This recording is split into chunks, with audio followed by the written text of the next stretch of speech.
நம் ஆண்டவர் இயேசு கிறிஸ்துவின் நாமத்தினால் மகிழ்ச்சியும் சமாதானமும் நம் அனைவரோடும் இருப்பதாக.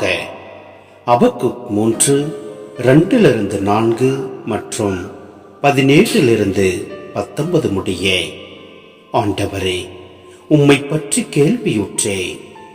ஆண்டவரே, உம் செயலைக் கண்டு அச்சமடைகிறேன். எங்கள் வாழ்நாள் காலத்திலேயே அதை மீண்டும் செய்யும். காலப்போக்கில் அதை அனைவரும் அறியும்படி செய்யும். சினமுற்ற போதும் உமது இரக்கத்தை நினைவு கூறும். தேமானிலிருந்து இறைவன் வருகிறார். பாரான் மலையிலிருந்து புனிதர் வருகிறார். அவரது மாட்சி விண்ணுலகை மூடியிருக்கின்றது.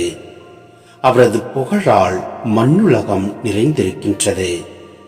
அவரது பேரொளி கதிரவன் ஒளி போல் இருக்கின்றது. அவர் கையினின்று ஒளிக்கதிர்கள் புறப்படுகின்றன. அங்கேதான் அவரது வல்லமை மறைந்திருக்கின்றது.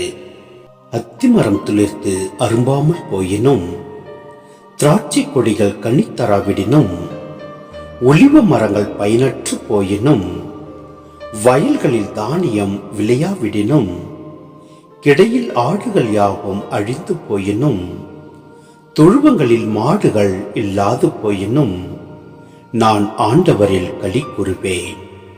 என் மீட்பரான கடவுளில் மகிழ்ச்சியுறுவேன். ஆண்டவராக என் தலைவரே என் வலிமை.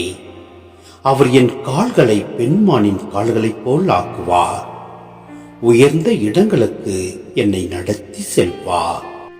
சிந்தனை: ஆண்டவரின் மேன்மையை உணர்த்துவதாகவும், அவரது நீதியை போற்றுவதாகவும், தம்மை நம்பினோருக்கு அவர் அளிக்கும் மீட்பின் மகிழ்ச்சியை எடுத்துரைப்பதாகவும் அமைந்துள்ளது. யூதாவில் வர இருக்கின்ற அழிவை முன்னறிவிக்கின்ற விதமாக இவை அமைகின்றன.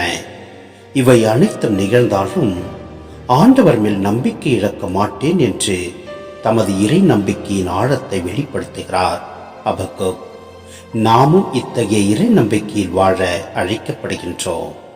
நம் ஆண்டவரில் நாம் நிலைத்திருக்கின்ற போது எல்லாம் வல்ல இறைவன் நம்மை நிறைவாய் ஆசீர்வதிப்பார். ஆமென்.